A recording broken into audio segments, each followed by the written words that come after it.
Welcome into the Irish NFL show, our Week 11 preview ahead of the big weekend. 8 games in the 6 o'clock window, 3 in the 9, and then a big Sunday night football clash in SoFi as the Bengals go on the road to face the Chargers. Brian O'Leary, Shane Brennan, Kieran Boyle, Noel Dowling is in the green room or some room. He's going to join us shortly. I think he's in Bears Hell at the moment, but he is going to join us shortly. This show, as always, is brought to you by our partner QuimBet, but the opening segment is brought to you by another partner, RootPoint, demonstrating the value of global PR and comms. Check out their website, www.rootpoint.com. And Shane, I'm going to bring you in because we really needed Noel to be here because we're going to kick off with one of the 6 o'clock games on Sunday, and that is an NFC North clash, one of the bigger games of the weekend. That's the Bears, despite the free fall over the last few weeks and everything that's gone on this week with Shane Waldron being relieved of his duties. Welcome the Green Bay Packers, the team who have owned them, as Aaron Rodgers used to say, for quite some time. And I was hoping this would be a game in which I felt this would be one that the Bears could win, and they still could win. It's not against their own possibility. QuimBet have the Packers at 5-point favorites. Most lines have them at 6, but the QuimBet brought it down slightly. So I don't know if that's a case of some of the storylines, and maybe they're expecting a jump from the Bears with a new offensive coordinator coming in. Packers are coming off a bye week. It's going to be an interesting one. What's your thoughts on this one on Sunday? I think Bears fans are definitely hoping for the Ruud Van Nistelrooy effect to maybe kick in. They're after getting rid of the manager or the coach, and they don't like the coach that has been holding them back for so long. This case is Shane Waldron playing the Eric Ten Hag role in Chicago. And that maybe there might be some kind of bounce, there might be some kind of way that Chicago's offense managed to play a hell of a lot better than it did against the New England Patriots on Sunday. A game which, naturally, I didn't watch. Because I was away on Sunday. It was typical that the one good game the Patriots managed to play was the one game I didn't watch live. But when I did catch up on it, what I found remarkable was how bad the offensive line was for the Chicago Bears. And I was looking back at some of the tape. The Patriots managed to get 9 sacks on Caleb Williams. They could have got a couple of more. Only Caleb managed to get rid of the ball very early. There's so much about that Chicago offense which really didn't work. Is the reason why Shane Waldron was disposed of, and how much of that can be fixed in a day. Well, it all depends on who you put your trust in. I don't necessarily see that Chicago are all of a sudden going to start trusting Caleb Williams to think more on his feet, to create more plays on his feet, to try and extend plays out longer, to try and pass the ball in ways that he might be used to after playing in USC, for example. Against the Packers defense, which, as you said, is coming off a bye week, are generally pretty well planned, are generally pretty well disciplined, and are generally pretty well regimented. Again, if a reignited Bears offense isn't their path to victory, then the path to victory is somehow managed to get turnovers of the Green Bay offense, which in fairness is a big enough weakness. And I think the Chicago defense has generally played pretty well, even in the couple of games when the Bears offense hasn't shown themselves to play particularly well. Against the Patriots, who might have let in 19 points. I think aerially they still know how to lock things down. A couple of moments they still managed to play well, and to, I guess, maybe to get the Chicago defense has a potential to gain control over certain moments in a way that the Green Bay offense, as we saw against Detroit, has the ability to lose control of moments. So, look, maybe I'm kind of pulling straws. Maybe there's a bit of hope for Chicago. But look, you look at the record that Green Bay has, you look at the team that Green Bay has, the fact that they are just a better team from top to bottom, particularly on the defense side of the ball, they are favorites, and quite rightly so. And I think they're going to go in and win. And I think it's going to be maybe a one-score win. I'm not expecting this to be a high-scoring game, actually. I think this is a game where both defenses are coming in being better than the offenses that they're playing against. And for that reason, I think the Bears are probably going to struggle to score more than 10 points. And again, the Green Bay are probably going to struggle to score more than 20. Kieran, I'm going to throw a few things at you because I was reading some really interesting things over the course of the week. One, Shane Waldron was the only offensive coordinator who was interviewed that came back for a second round visit. I think it was 11 to 12 guys interviewed. It's kind of telling that they were so, I suppose, bought into what he presented in terms of, I imagine it's not just a case of interview. I'm sure he brings in all the schemes and everything he wants to build around Caleb Williams, and they bought into it. Matt Eberflus, as Noel rightly called out, Monday potentially should have gone, and I wondered then with Jim Harbaugh in the obvious in situ head coach. Brendan won his history with the Bears, and he wouldn't end up there. And then we're going to go, and a Packers team coming in rightly off a bye, but also scoring from 2 weeks ago when the Lions did to them in the divisional clash. They're coming back against another divisional clash. It just kind of throws everything into a mix that in a game which in its own way should be a great game. And I saw another stat with Caleb Williams. He's only had 6 of 24 throws beyond 20 yards this season. He's not getting it done. You know, normally you look at what Jaden Daniels, for example, is doing with the Commanders. He's so efficient going down the field. Is that the scheme of the offense, or is it just, as Noel rightly called out on Monday, it's a bit of everything right now? Where do you see this game on Sunday? And are the Bears under serious pressure to win this, or is it a case of the Packers need it more? Well, I mean, the Packers definitely need it, but all the pressure's on the Bears. It's on Eberflus. You know, they got rid of Waldron. Is this going to be one of those games where there's a bounce back and, you know, they get a ship riding kind of game and they get back on track? But, you know, this Bears offense is 31st on third down conversions. That's a huge problem, and that speaks for itself, and that doesn't need any explanation. The Packers have forced turnovers on 18.4% of opponent passes. Now you're looking at players like Xavier McKinney, who's having a career year, and you know everything points towards the Packers just having not their own way, but probably a comfortable win. The way everything's trending. Caleb, you know, I was high on him probably about 4 or 5 weeks ago, but he's had a rough go of it, and it's not getting any better short term. That was a putrid performance last week from everybody, not just him. And now, like we said on Tuesday, the Bears are going up against the teeth of the NFC North, and that, you know, that's you're struggling to find wins in that schedule against them. But on the flip side, with Love, you know, the Packers aren't, you know, they're not out of the woods yet either. You know, Love has had some struggles too. You know, he's had a difficult couple of weeks. He struggles with the blitz. You know, the Bears don't blitz a lot, which is good for him. But you know, he struggles against the blitz generally. But the thing that would scare me as a Bears fan, if I was one, is that, you know, Love has had multiple passing TDs in all but one game this year.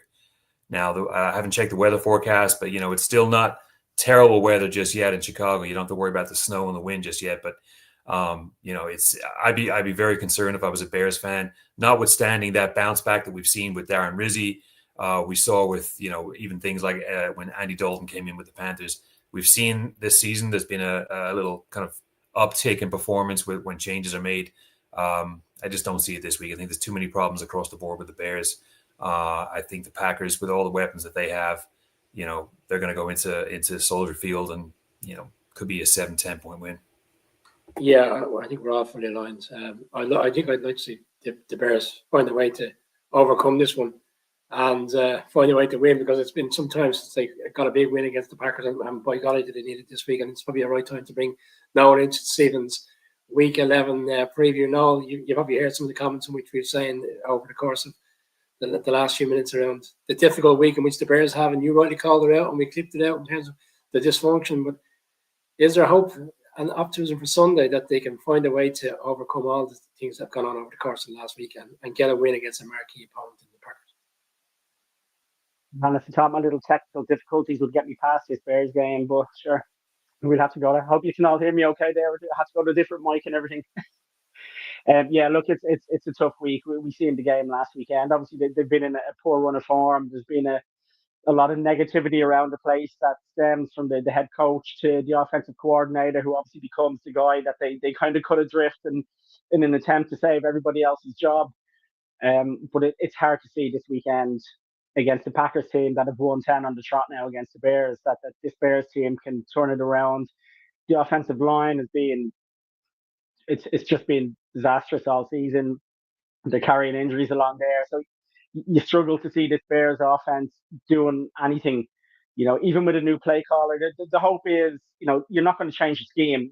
You know, like Caleb Williams said, you can't reinvent the wheel, and you're not going to make much changes within less than a week.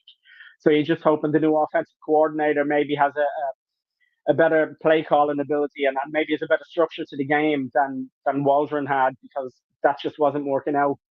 But no, look, it's very hard to see that this Bears team could do anything this weekend. To be honest, if they just protect the quarterback and give him a chance to maybe stay upright and not give up so many sacks, maybe that in itself could be a bit of progress. If you can just see him maybe having a better game again, giving him a bit more confidence to make some throws, that he seems very hesitant. I mean, when you look at the stats, he's not throwing very many interceptions, and on the face of it, you think that's a good thing. But I think the way he's playing, it's not. You would kind of rather he took more shots downfield and maybe took less sacks and maybe gave up the odd interception. But no, look, I can't see much for this weekend. I think the Packers are too strong for this Bears team. If I can just see an improvement from last week and a bit more fight in the offense, then I think I'll be kind of happy to hope that that's going to continue over the next couple of weeks. Full house on the Packers. Will stay in the NFC North. Another home team, another home game for the Lions against Jacksonville Jaguars side. I'll come to you first, Kieran. Obviously, you're well in that local vicinity in terms of the Jaguars. Trevor Lawrence has been ruled out. They're looking to, I suppose, keep him upright and get him ready for the week after the bye week. So in a way, it makes sense. Like I wouldn't say they're on a hiding. They're nothing going into this game, but it's always going to be a difficult game. The Lions, we discussed on Monday, the nature of their comeback. This for me it has to be a Lions victory. They're 13-point favourites with Quinn Bet. We saw the Jags though a few weeks ago when they were heavy underdogs in Philadelphia, and it was 22-0 and the game was out of sight, and yet they found a way to come back and they played for the head coach. Do you see any scenario here where they can try to keep winning this game, ultimately the Lions win, or is this going to be a blowout? This may be the biggest slam dunk of the weekend. Even if Trevor Lawrence was playing, I would still heavily favor the Lions, and I think that the line is a little on the low end. I think when everything's said and done, Jaguars. It's always fun.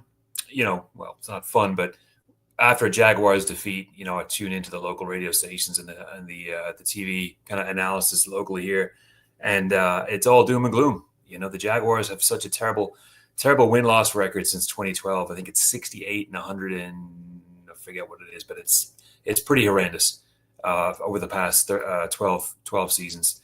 And again, they're still stuck in this cycle. They're jockeying with the Giants and who's going to be the first round, who's going to be the first pick in the draft.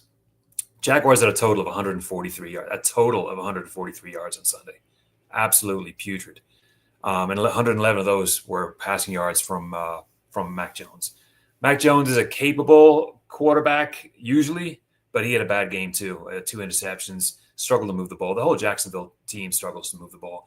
They're terrible on third downs. They can't convert either third and short or third and long. They cannot get a third down converted. Their run game is terrible. Their passing defense is terrible. And now you've got Jared Goff coming in there who has got his bad game, I think, of the season out of the way. I mean, he's not going to have a worse game than 5 interceptions and still get the win. So now you get a team with added grit who's just had the quarterback's had his worst game of the season. They still managed to win, and now you're welcoming. Now you're inviting Jacksonville into your house with the weapons like Sonic and Knuckles, Amon-Ra St. Brown, Sam Laporta, who are going to feast on this Jacksonville team. I was listening to Mitch Morris earlier on. Mitch Morris, the center who came from Buffalo, has never been on a team that's 2-8, and he said he's really struggling with it, and it's a new kind of departure for him, and it's something he's trying to get past and trying to stay motivated. But that goes for a lot of the Jaguars players. They've not been in this position before.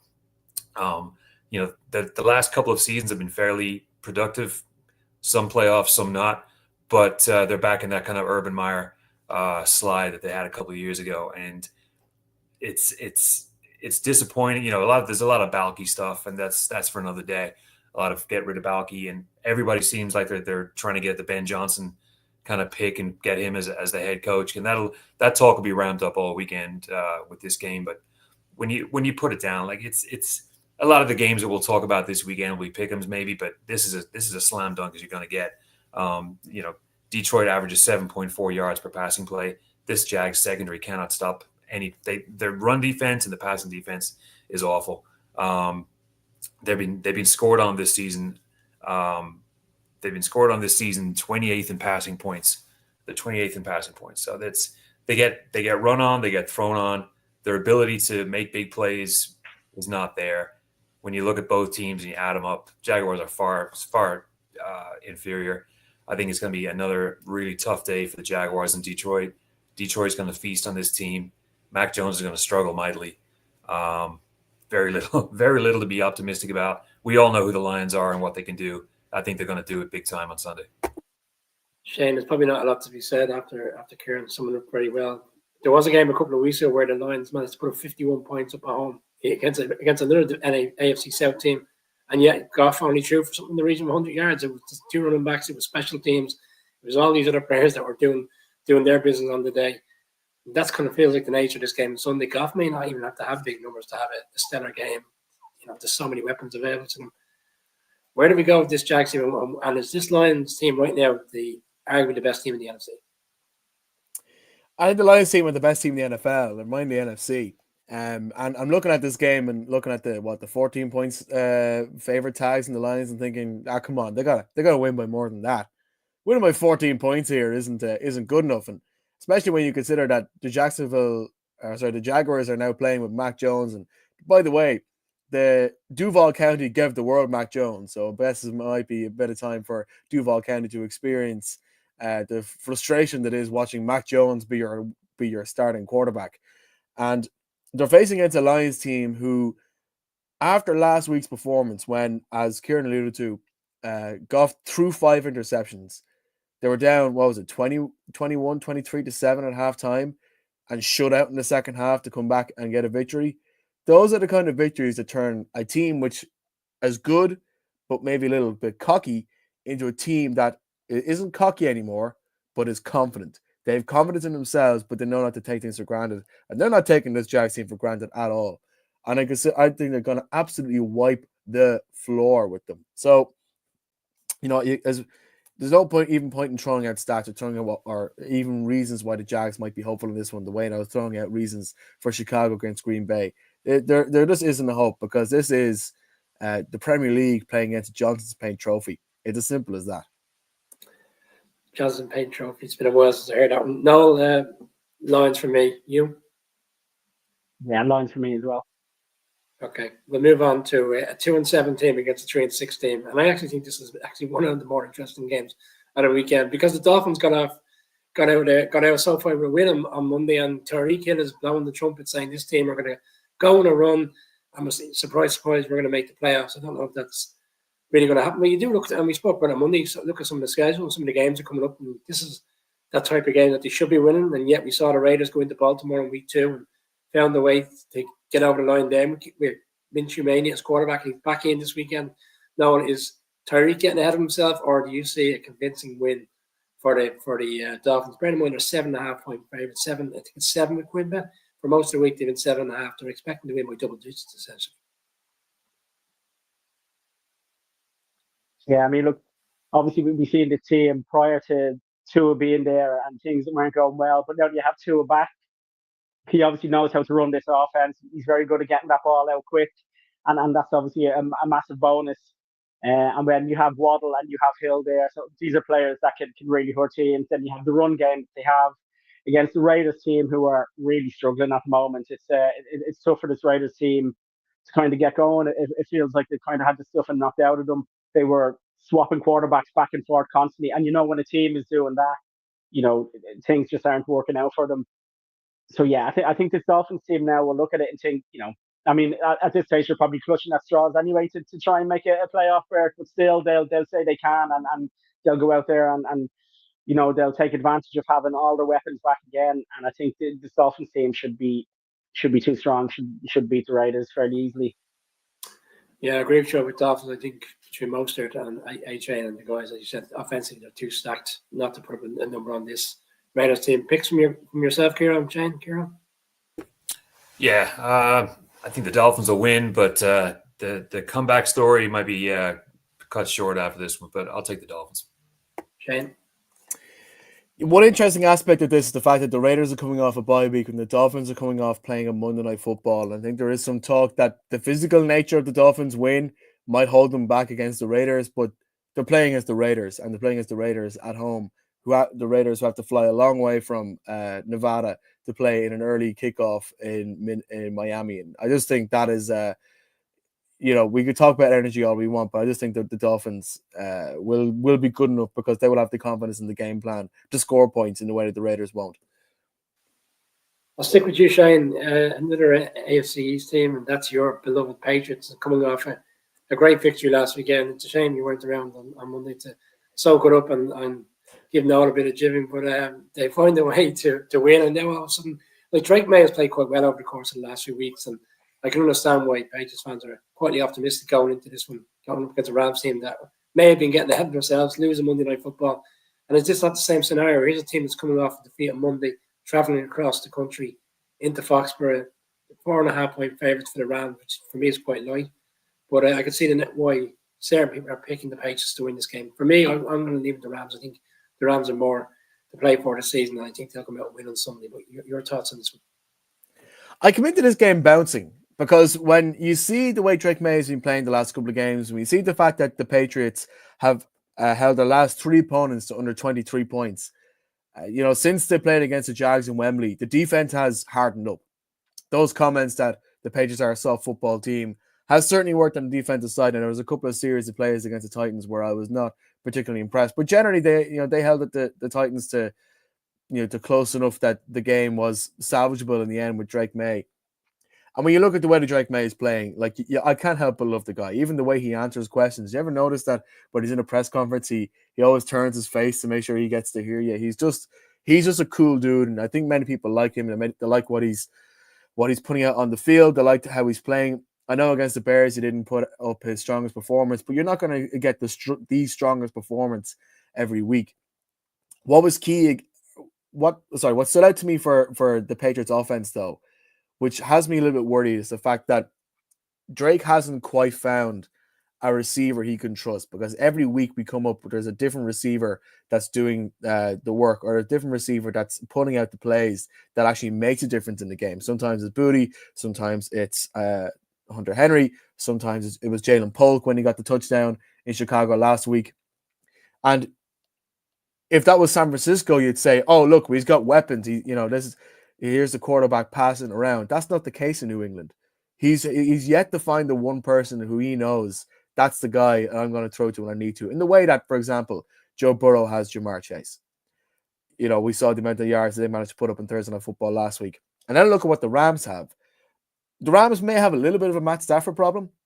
5 of the last 6 games Matt Stafford has played, he's had a sub-90 rating. I think he's turning, and I don't say this with any joy, I think he's starting to turn into a bit of a serviceable quarterback and not somebody who has the genuine star power to drive a team. But the good thing is he's on a Sean McVay offense. He has Puka Nacua and Cooper Kupp. Both have had a couple of games where they've managed to nearly hit 100 yards or hit over 100 yards, depending on the opponent. They rarely score less than 26 points. Against Miami seem to be a bit of an outlier, facing against a team who will not score 26 points. As good as Drake May might play in New England, in what will be coldish weather, for the team flying from Los Angeles to play 1 o'clock kickoff. So I think this will be a close game. The 4-point favorites tags for the Rams, I think, actually might be a little bit too heavy of a favorite. I think that this really could come down to the wire. But if it's coming down to the fourth quarter and you are asking which team do you trust to put together a drive, I trust the Rams. And as much as I look at some of their play in the red zone, they were 0 for 3 in the red zone last week. The Rams were 3 for 12 on third down. They really weren't impressive against Miami. And even watching back some of the play, I think they kind of ran out of ideas at some point. Once the corners managed to shut down Puka and Kupp, and you'll manage that Gonzalez will be big in this, trying to shut down Puka and Kupp, they just ran out of places to go. So when I look at that, I just think that that things might be close, but the Rams have enough to actually win the game by the time we get to the end of it. McVay, I imagine, will have had a week in which he's been disgruntled now, and he's gone up against a rookie head coach. Do you see a Rams bounce back on Sunday? I do, for a lot of the reasons Shane mentioned there, in terms of players like Nacua, who they have in Cooper Kupp. I mean, Stafford is an interesting one that Shane talks about. I know he's thrown 6 interceptions now, or 6 games in a row he's thrown an interception. So it'll be interesting to see if a New England defense that really stepped up last week against the Bears can take advantage of that. I mean, obviously they got 9 sacks against the Bears, and I think the Rams O-line looks like it had a bit of trouble last week. So, I mean, look, the Bears O-line was bad, so you wouldn't be expecting the New England to repeat 9 sacks again. But still, if they can keep that momentum going, if they can keep that confidence, it'll be very interesting to see if they can rattle Stafford a bit, given everything Shane said is spot on. So it'll be tight, I do think, but I think the Rams have enough. Kieran, selection? I would take the Rams. Okay, that brings us to the end of the first segment of the Irish NFL show. show brought to you by Root Point, demonstrating the value of global PRs and comms. Check out their website, www.rootpoint.com. We're going to take a short break. We'll be back in a moment.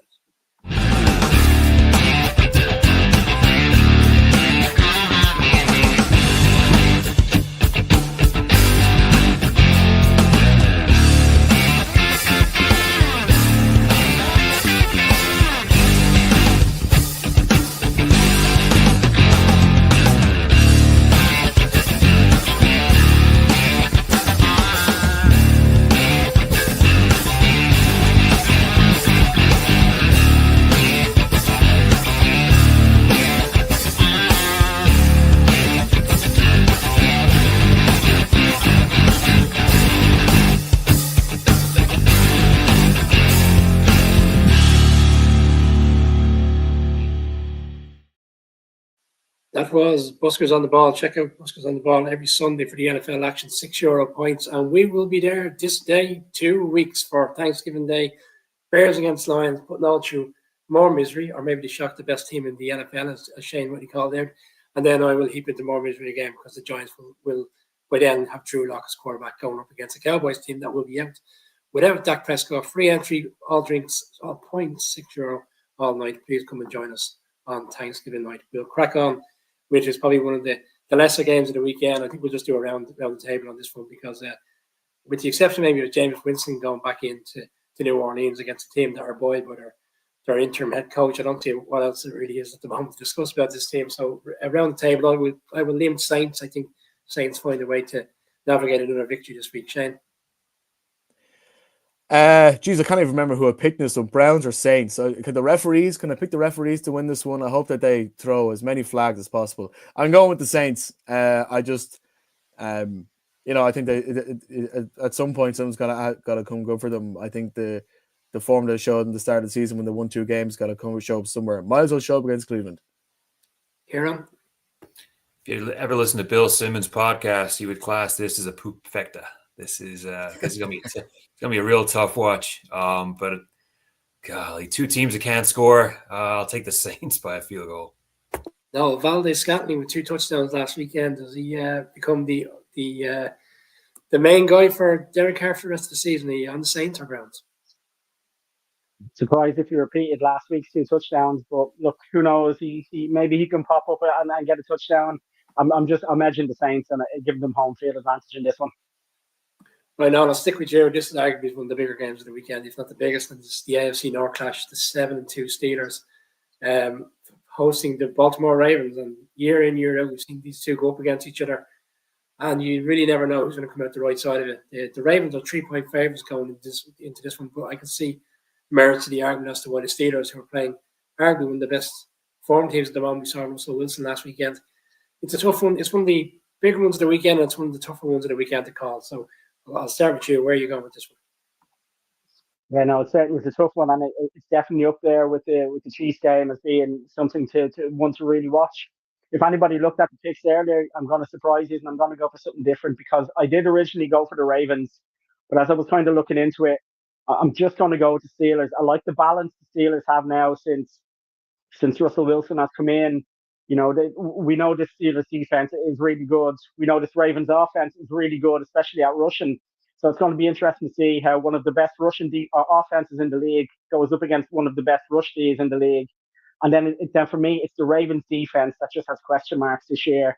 Since Wilson has come in, George Pickens has really stepped it up. He's first in the NFL with 11 catches of 20 plus yards or more. And he's second in terms of yards with 370. Whereas the Ravens cornerbacks are, they're sixth in receiving yards allowed and they're second in giving up 4th down. So I'm just going to give the Steelers a home field advantage with that little bit more balance.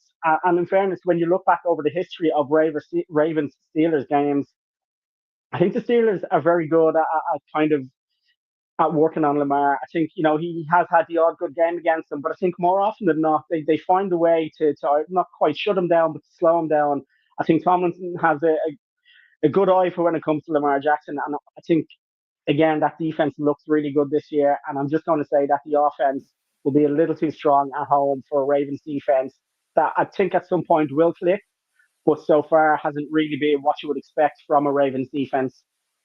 Shane, bearing in mind the Chiefs are playing the Bills later on in the evening on Sunday night, and the enormity of that game, the Ravens are well within their rights to believe they're better, or certainly challenging those two to go to the Super Bowl. Is it one that the Ravens really have to get over the line on Sunday in terms of beating this team and, I suppose, getting the foothold of this division? Absolutely, but not only that, I mean, I've said it before on the show that the Ravens generally seem to be better when they play against AFC opponents outside of their division. When they play against teams inside the division, they actually can become open to into collapsing. We saw it last year when the Ravens played in Pittsburgh. There was a game where their wide receivers couldn't catch a cold, no matter how good that Lamar Jackson threw the ball. And by the end of the game, the Steelers ended up coming away with a victory, despite the fact that that was a Matt Canada offense playing Matt Canada football. So when you look at this game here, and there really are a lot of variables. Firstly, it's worth mentioning that the Ravens have come into this with maybe a greater need, because they're looking up even higher than the Steelers are. As much as the Steelers know that they have to topple the Ravens at the top of the division, and the Ravens coming into this with a little bit extra hunger. Secondly, the Ravens are coming into this with an extra 3 days rest after playing against the Bengals on Thursday Night Football last week, a game which they kind of got away with one, and they knew they got away with one, and they know full well that they don't want to get away with one here. They want to get the job done from start to finish. And they're playing with, in terms of points per game, the best offense in the league. But they're playing against, in terms of points per game, the second best defense in the league. There's going to be a lot. This game is going to come down to one or two key moments. And we know that the Ravens in the fourth quarter can sometimes find ways to lose out in those key moments. We know that the Steelers, in the earlier half of the season, they needed to be up early because you weren't quite sure in their ability to gain ground in the latter parts of the games. When you saw the way that they've played in the last couple of weeks, and maybe that's changing now that Russell Wilson, a quarterback, I find it very, very difficult to call this game. I look at the way George Pickens is playing. He's on incredible form. The Steelers managed to score over 26 points in each of the last 4 games. They managed to win all of them, with Russell Wilson playing even better in each of the 3 games that he has started. And you look at the Ravens team, who have every strength except for pass defense, and that is their weakness. But it's a weakness which I think that they are working on, and I think that Harbaugh might have the right recipe to keep Pickens maybe a little bit quieter than he was in previous weeks. I'm going with the Ravens, though, and I think it's more on a good feeling that they are just a better team, and they can defend better, they can run better. And in terms of the turnover battle, Lamar Jackson doesn't throw interceptions. In fairness, he doesn't actually throw a lot of passes. He doesn't attempt a lot of passes. I think his average in terms of passes attempted is roughly 20. There's a couple of games he was only attempting 18, but completing 16 of them. That's just the nature of the way that the Ravens play football against the Steelers team, who are on a good roll. But the Ravens need this. They have to spend a lot of time studying for this and preparing for this matchup in particular, because it means a hell of a lot more than it did last year when the Ravens rolled into Pittsburgh. So it's a good feeling. This is going to be a great game. It really could go either way. But I'm going with the Ravens in this one, because I just feel that their ability to stop the run will be key in stopping Pittsburgh in terms of the options they will have when it comes to things like red zone offense. Kieran, does it come down to who runs the ball effectively over the course of the 4 quarters, or is it a field goal type of game? Justin Tucker hasn't had the best of seasons, and 9 times out of 10 in the past we've seen him get the Ravens over the line. It feels to me like that's the type of game that's going to be on Sunday, and he will be the one that kicks the Ravens' success. What's your feel for how this game will play out? Yeah, I think when all said and done, there's probably going to be a field goal between them. But this is a Ravens team that scores for fun. They average over 800 yards combined per game.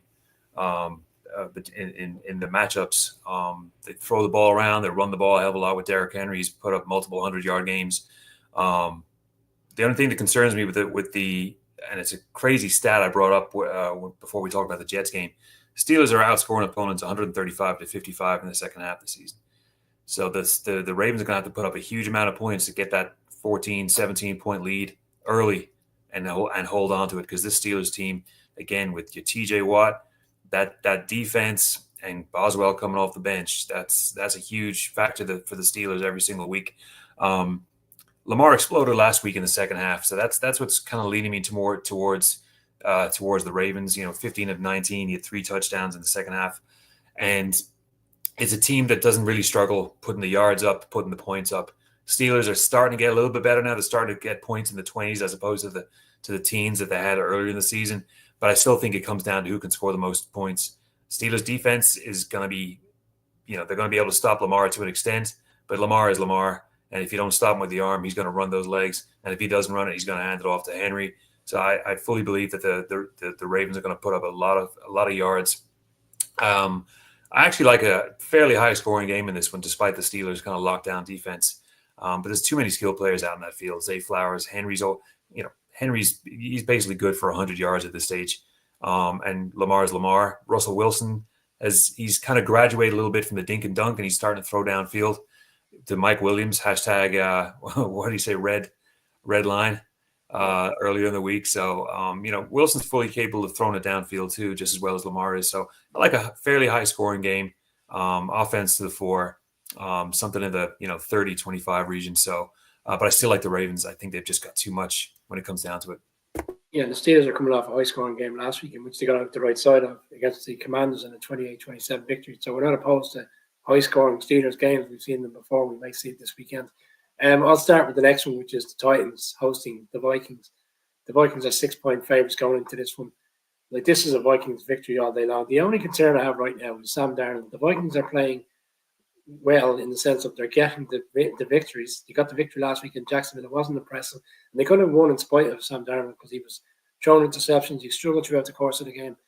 He needs to get back to what he was playing week 1, week 2, week 3. We said it would come in terms of he's had a great start. We're suggesting he might be the comeback player of the year, but he's kind of fallen back to old habits and not entirely sure his future will even lie in Minnesota after the season. It's amazing what to do, Brendan, when Kevin O'Connell can do with a quarterback that really isn't that upper echelon quarterback. In this game, I think they'll be fine. I think they'll go in, they'll beat the Titans. I don't think it's a game that will concern them. The Titans have nothing to play for, and we saw that again last weekend in SoFi. They played admirably well, but they lost by 10 points. That game was gone by the fourth quarter. So for me, it's a Vikings win. Shane? Yeah, I fully echo your statements on Sam Darnold. It definitely seems like he may have peaked a little early in the season. Now, look, or maybe it is a mid-season dip and he finds some kind of form later on into the year. And look, if you're going to find a team that you're going to have a chance of refining what you can do, the Titans aren't the worst team in the world to be able to rediscover your old form. The reason why I think the Vikings will win, though, isn't necessarily on what they can do in offense and what they'll do in defense. They look at Will Levis, who I think took 7 sacks last week, and just, release the hounds. Brian Flores' defense, attack. And the problem is with Will Levis as well is I think he's actually holding on to the ball. A similar problem to Sam Darnold, actually. He's holding on to the ball a little bit too long. I can't remember the exact number in the stat, but Sam Darnold, actually, in comparison to the first couple of weeks of the season, I think he's holding on to the ball for about roughly an extra half a second inside the pocket. And that's giving defenses more time to attack him. It's giving defenses more time to block the options that he's supposed to have. And when in a game where rhythm matters for so much, I think he's actually starting to lose a bit of his rhythm. But the pass rush that the Tennessee Titans are going to push on him isn't going to be great. He might have a bit more time to find his rhythm. Whereas Will Levis, who similarly takes a little bit too much time in the pocket sometimes, is getting better at ball security. Had actually one of his best games at over 7 yards per attempt average last week against the Chargers. But when Brian Flores is coming and it's going to keep attacking you, hitting you, it's just going to grind you down. And I don't think Will Levis is good enough to bounce back from it in the way that Sam Darnold will be good enough to maybe refine his rhythm for the Vikings. So yeah, Vikings by 6 is what QuinnBet says, and I think that's pretty accurate. Noel, your selection? Yeah, a lot of what Shane said there. For me, I think the Vikings will be too strong. I think this Vikings defense should be able to cause Levis problems, and then the Vikings have enough talent, I think, against the Titans to make up for Sam Darnold being Sam Darnold of the old. So yeah, I think the Vikings. Kieran? Andrew Van Ginkel, Jonathan Greenard, Harrison Smith, Byron Murphy. Vikings. Right, Kieran, I'll stick with you. We're going to close out the second segment with the Colts on the road in MetLife against the Jets. The Jets are going into this game again as favourites. Another game in which the Jets have gone into this season as favourites. I think the line's in the region of 3.5. I'll just open up by saying Anthony Richardson, I read some interesting quotes from Shane Steichen around his development, and he's not at the level in which they thought he'd be, because whilst he had the injury and he was out last season, they gave him certain things to do over the course of the year to get himself ready to be the number one starter this year. But I think there's mismanagement of the guy as well. He's in, he's out, he's back in now because of the Flacco situation. They're saying they're going to stick with him for the rest of the season, but they said that about 3 or 4 weeks ago. It'd be interesting to see how he plays on Sunday against this Jets team. Yeah, I mean, listen. I've said plenty of times that don't really rate him as an NFL quarterback. There's a lot of players that are coming out of college that get that kind of shine. They get a good press. And people see him throwing 50, 60-yard bombs, and everyone thinks they fit in great in the NFL. Didn't like him that much in college. And again, like you said, they're messing him around a little bit. I mean, you can't say that he's going to start the rest of the season if he throws 4 picks in the first half. So they're playing around with him a little bit. That said, Flacco's had a tough 4-week stretch, and I think when you look around, there's limited weapons on the Colts, but if you use them correctly, that's a great kind of offense to start with. I mean, Taylor, for this game, for example, Jets can't stop the run. What have the Colts got? Jonathan Taylor, who's going to run it up and down the field the entire game. That's all they need to do.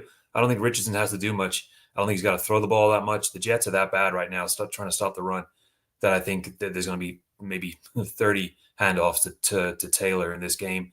Again, why the Jets are a favorite, I have no idea. I'm putting it down to being at home. But it's the same story with the Jets every week. Rodgers is just he's not throwing the ball. It's not the Rodgers we've seen at Green Bay.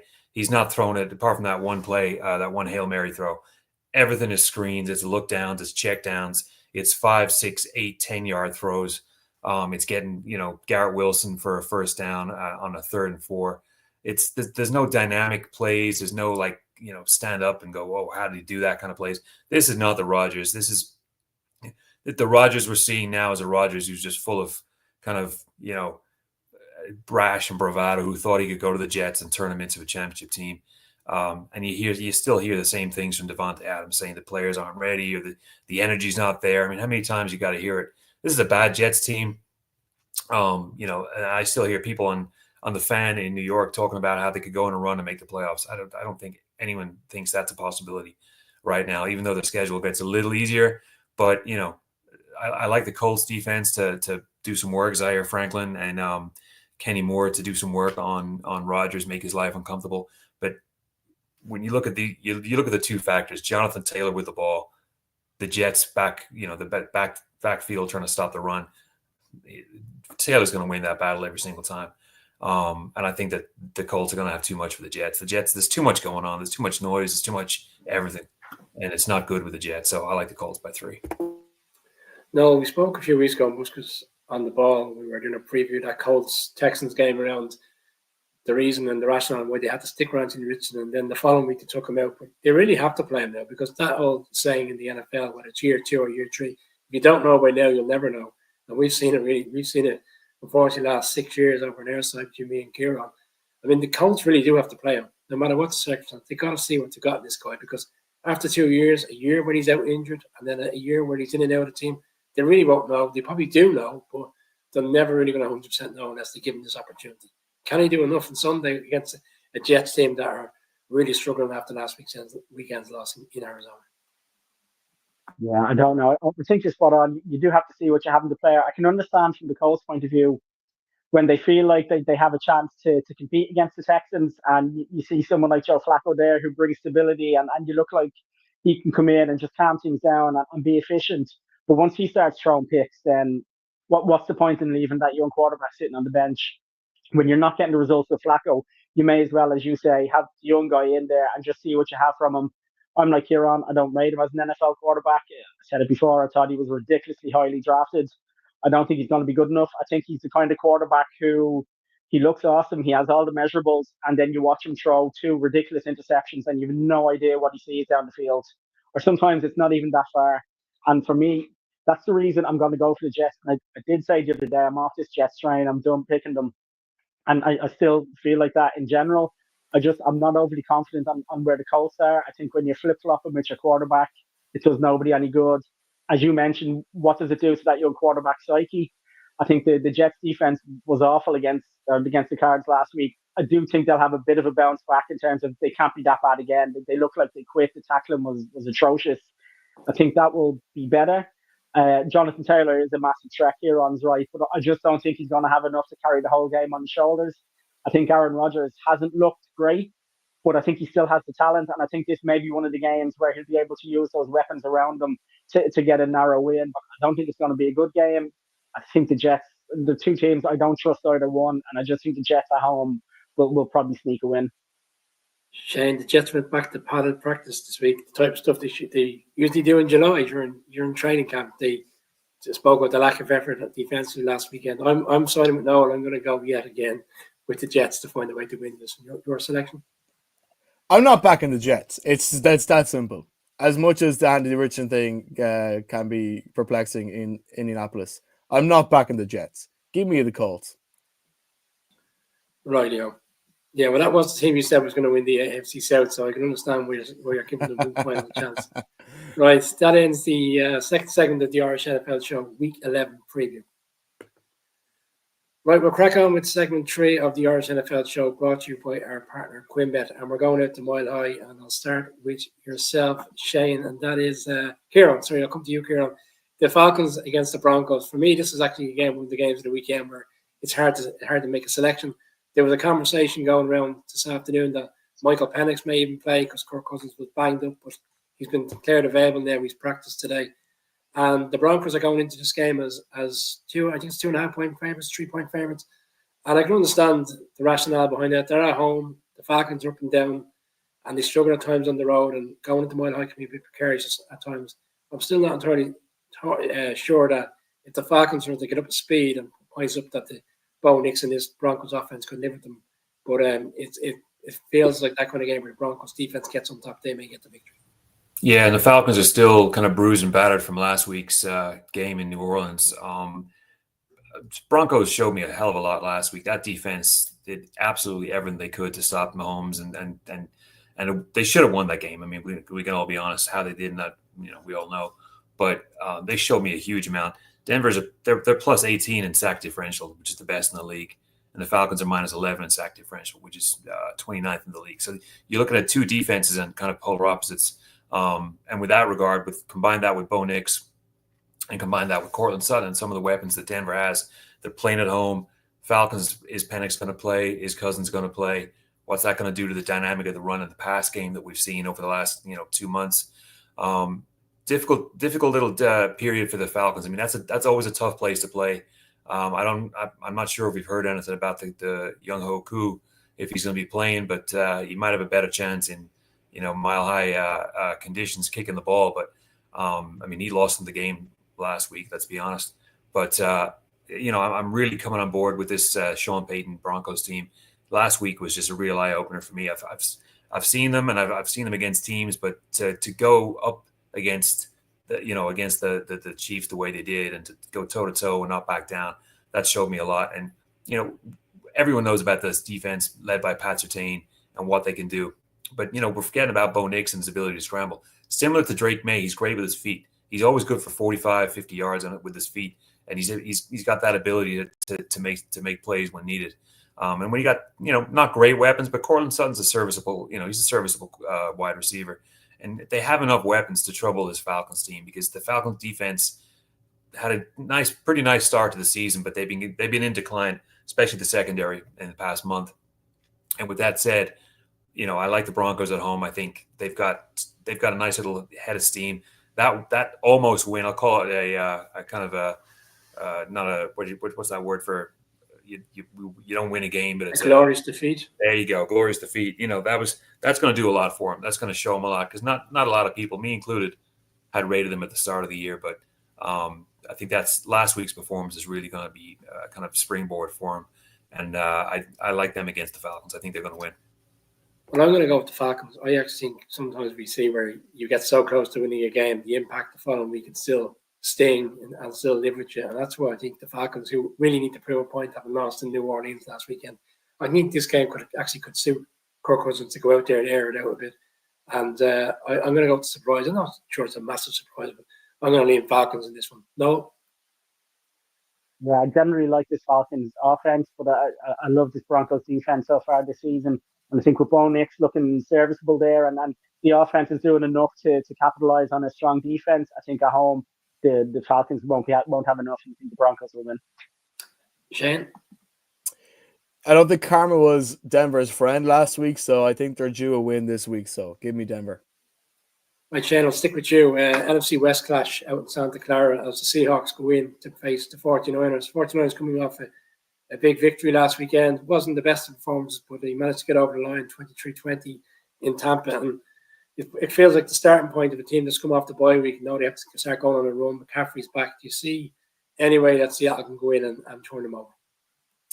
I find it very difficult to see a root for Seattle. Even if I remember last week when I was in Buskers on the Ball when the 49ers fan group was meeting up to watch the Seahawks play the Niners, it was a similar matchup in San Francisco. And you just see that there's something about this matchup that San Francisco is starting to get a bit of a control over. When you look at the fact that the Seahawks are coming off a bye week when they weren't really in good rhythm beforehand. So it's very difficult to regain rhythm that you never really had.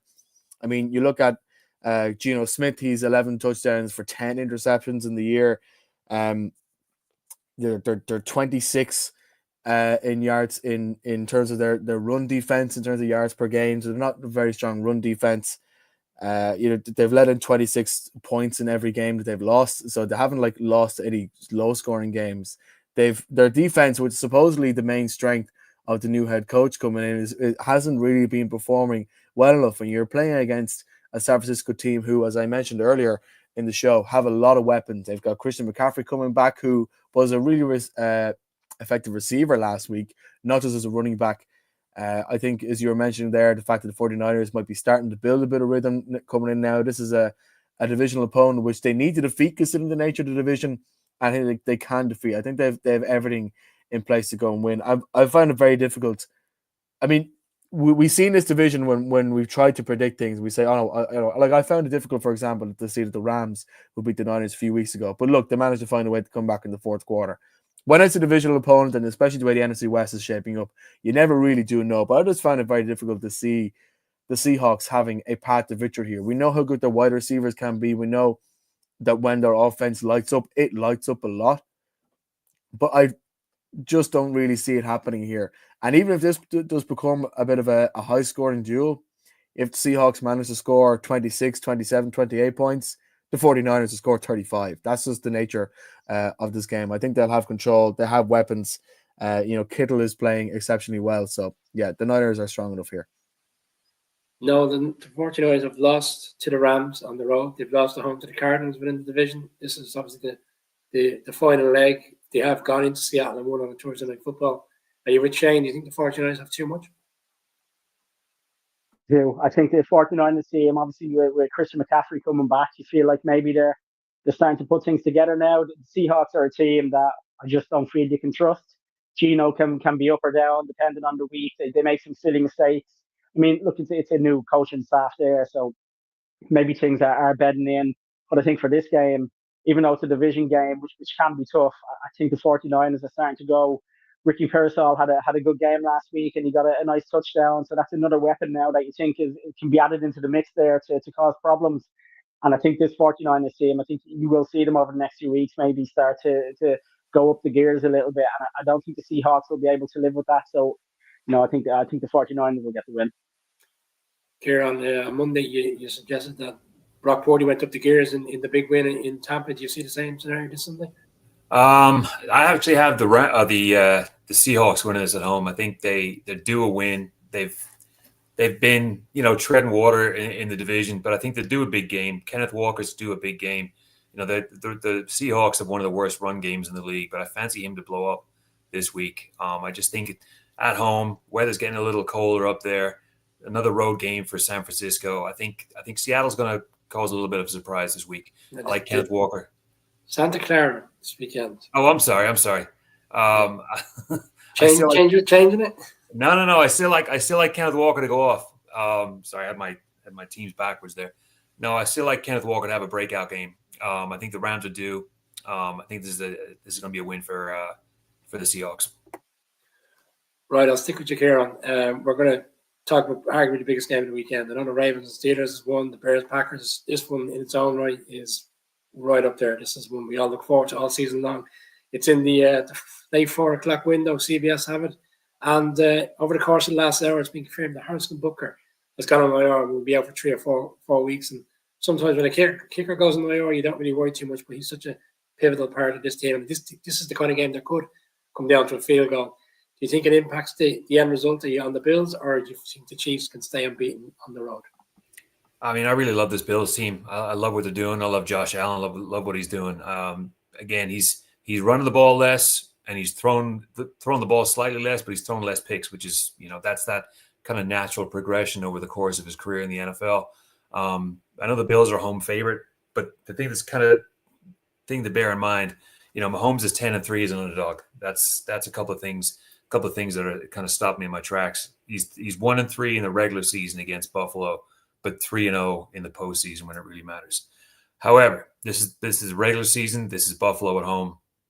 I just found out about the Butker thing a few minutes ago while I was scrolling through X. So that's obviously going to be a big factor too. But regardless, there has to be a game where the Chiefs lose. We thought it was going to be last week, but this has to be the time that the Bills are going to notch it up. A huge crowd. They're going to be amped like nothing else. Bills Mafia is going to show up like it's a playoff game, like it's an AFC championship game, which it'll feel like. And Josh Allen's going to have a great game utilizing those weapons. Just had a look at the injury report before we came on. Amari Cooper looks like he's going to be okay. Keon Coleman still a little injury, a little wrist injury going on, so he may be a game time decision. But that's what Allen's been able to put together with that wide receiver team. Even Mac Hollins, somebody like him, that they've all been contributing. And that Bills defense has just been great. Just that, especially that secondary. That's that said. But now, on the flip side, you got Spagnuolo and what he does. That's what's given me kind of pause for thought with this game too. All season, all his career basically, apart from his head season stint, Spagnuolo has just been an amazing defensive coach. I think he's brought every screen possible. The Chiefs play man a lot. About a third of the plays they play man, and that's I think Allen's done some work against man defense. But regardless of what kind of package that Spagnuolo puts out there, whether it's blitz or whatever, he's going to bring everything. He's going to keep Josh Allen on his toes. I really like a shootout for this one. I think there's so many weapons out in the field. There's so between Mahomes, again. I think right now Kelsey's in his living room. There's nobody within 15 yards of him, so he's open right now as we speak. But I just love the weapons that's on the field. I think it's going to be a back and forth, real barn burner. I don't think it's going to get down to a field goal. I think this is going to be someone's going to win by 7 or 10 points, and I think it's going to be the Bills. I think that's going to be a real statement made in the league, definitely in the conference, and I like the Bills by 10. No, there's very few games in the season where you'll happily just switch off red zone for the evening and just focus on one game. But this is arguably the game that you'd love to do that. There's only 3 games in that 9 o'clock window, which kind of recognize what the NFL think of this game being on at that slot. Are you buying the Chiefs to go on the road and remain unbeaten? Because if they can overcome this one, it's very hard to see who's going to stop them from going unbeaten if they really want it. I know this first seed potentially will be wrapped up. You've got the scenario where they'll probably rest up, but if they were to win this one, it's hard to see anybody stopping them. No, it is, and this is the big test now for the rest of the AFC or the NFL to see who can stop the Chiefs.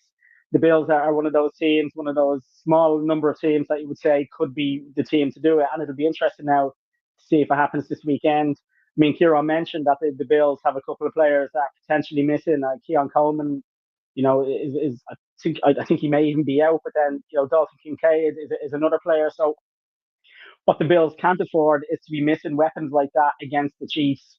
But I think if they have most of those guys in and going, I think Josh Allen has been fantastic this season. I think, look, the Chiefs are what they are. They're amazing. Talk about Andy Reid. Kieran mentions Spags. These guys are just top at what they do. But I just feel at home the Bills will be able to do enough to win a good game. I mean, look, there is a record. I saw that Kansas City are 19-14 with Mahomes quarterback after falling behind by double digits. And on one hand, that looks great. They always they come back more often than not from double digits. But on the other hand, they do go behind by double digits a lot.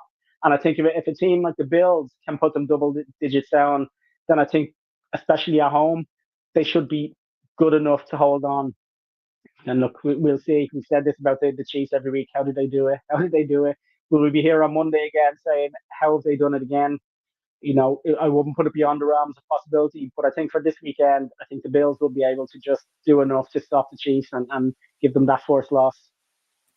Shane, the Chiefs were able to do it last January when they were favourites in Buffalo, albeit, as Kieran rightly called out, Mahomes 3-0 against the Bills in the playoffs. But it has that feel about it in a game which the Bills will be stoked up, ready to go, and something tells me yet again Mahomes will find a way to navigate a victory late on. I am selecting the Chiefs. Your selection for this one? I was reading a piece in the Kansas City Star, which is basically saying that CBS are treating this like a playoff game, and I think people in Kansas City are trying to talk this up as being like a playoff game so that the Chiefs will play like they would in the playoffs, which generally means that they come in and win. But come on, this is like Kansas City have gotten away with so many different ways to win games this season. They're practically the Kansas City Chiefs suspects. Somebody has to come and lock them down. And I don't care that Josh Allen has thrown one interception in each of the last 3 games after not throwing one in the first part of the season. He's good enough. The team is good enough. That offense is good enough. The defense is good enough. And they got the regular season win in Arrowhead last year. So they know full well that they can do it in the regular season at least. Bills are favorites, and surely they have to prove to the world that they are actually the better football team at the moment. They're certainly playing better football than the Chiefs have been, but the Chiefs have been able to win every game, and hence the record, hence why the Chiefs are so far the best team in the NFL. But come on, Buffalo is good enough to win this, and I think Buffalo are going to win this. Sean McDermott needs this victory. I know they beat them last season, but he's been under scrutiny with that Texas loss recently. I know they've bounced back and had some nice victories, but if you could get this one over the line, kind of signifies where this team is. It's arguably definitely the biggest game of the weekend. It's one to really look forward to. We close out our Week 11 preview with Sunday Night Football. I'll go back to you, Shane. The Bengals go into SoFi, where they played the Super Bowl a couple of years ago, and they'll be ruined 10 days of a hard slog around the fact that they went for the 2-point conversion at the end. They came out the wrong side of it. 2 games this season. You said earlier the Ravens got away with it. Well, you could argue they got away with it against the Bengals the last time out in Cincy as well, where they came out the right side of the game in overtime. They really need this game on Sunday, but they're going up against the Chargers team that are quietly going about their business. No one's really talking about them, but they're in a good position for the playoffs, and the Harbaugh impact is huge there. And Justin Herbert seemed to be come back to himself, played really well last weekend, albeit against a poor Titans team. It's a nice game to finish Sunday slate again. So who are you going for in this one? Yeah, I think one of the big things to remember here is that Cincinnati's offense is becoming slightly one-dimensional, and that it's all about that connection between Burrow and Chase. We saw that Burrow last week got 4 touchdowns, 428 yards. 264 of those yards and 3 of those touchdowns was through Jamar Chase. They have very little run game to speak of, really, in real terms. Their pass rush isn't fantastic. They've got the team as a whole have gotten 17 sacks this year. Trey Henderson has gotten 11 of those. They're facing against a Chargers team who have the best defense in the country in terms of points per game, are good at getting sacks, are decent at stopping the run. Where Justin Herbert is building nicely into the year. He's got Ladd McConkey to throw to. He's got an improving offensive line. They've got a Harbaugh coaching them in a way which I think they can improve with each passing game. And a run game between J.K. Dobbins and Gus Edwards, which I think is dynamic enough to keep the Cincy defense guessing. So as much as Joe Burrow's performance against Baltimore and the fact that the Bengals really should be getting more out of this season than they have been, I just don't see them being good enough to actually beat the Chargers. So I actually rate these Chargers team quite high. I think they're playing strong situational football. I think they're planning for their opponents well. And if you look at their strength, which is running the ball against a run defense, which is iffy, even though their pass rush isn't great, their rushing defense isn't great either. The Bengals rushing defense isn't great. The Bengals rushing offense isn't great, and they're facing against a Chargers team who I think matches up well against the Bengals. So for me, I'm going with Los Angeles to win. They're 1-point favorites in this, which I think is very close, but I think the Chargers are better than that. I'm going with Los Angeles to win. Yeah, and I agree with you. I'm going to go with the Chargers. And let's bear in mind the two running backs they're going to go up against in Dobbins and Gus Edwards are two guys that have come from Baltimore, and they'll know them very well and had some difficult days against them in the past. I think the most effective part of this Chargers team has been the run all season. It allows Justin Herbert to go and do his business elsewhere in terms of connecting with McConkey and others. And I can't buy in as well as they played last week. I can't buy into this Bengals team because they're so up and down. They put up a huge amount of points, but they've given up a huge amount of points on their defense over the course of the season. So I'm going to side with the home team. Kieran? Yeah, I love what Harbaugh has done to this team, giving him credibility, giving him a harder, sterner reputation. I love what he's done with Herbert. Herbert's an almost unrecognizable quarterback than he's been the last couple of years. Protecting the ball, it looks tougher, it looks stronger. That run game too, and the O line, like Shane said. Yeah, I like the Chargers. No. Now, I hear everything you're saying, and I was Chargers all week, but for some reason today, I just have a feeling that this Bengals offense is gonna do something. I mean, Herbert has been coming on leaps and bounds over the last few weeks, and this defense, as Shane mentioned, is rightly being vaulted as one of the top defenses so far this season. But I don't know why. I don't know what it is. There's no rhyme or reason to it. I just feel like this Bengals offense is going to put up enough points this weekend to win. So somehow the Bengals. And that brings us to the end of our Week 11 preview. We'll be back with our Instant Reaction podcast on Monday morning from 2 a.m. We will be back live on Monday from 9 o'clock, recapping the weekend. And, of course, we'll have a Monday night football preview available from lunchtime Monday when the Texans go on the road into Dallas. But for now, thank you for joining us on the Irish NFL Show.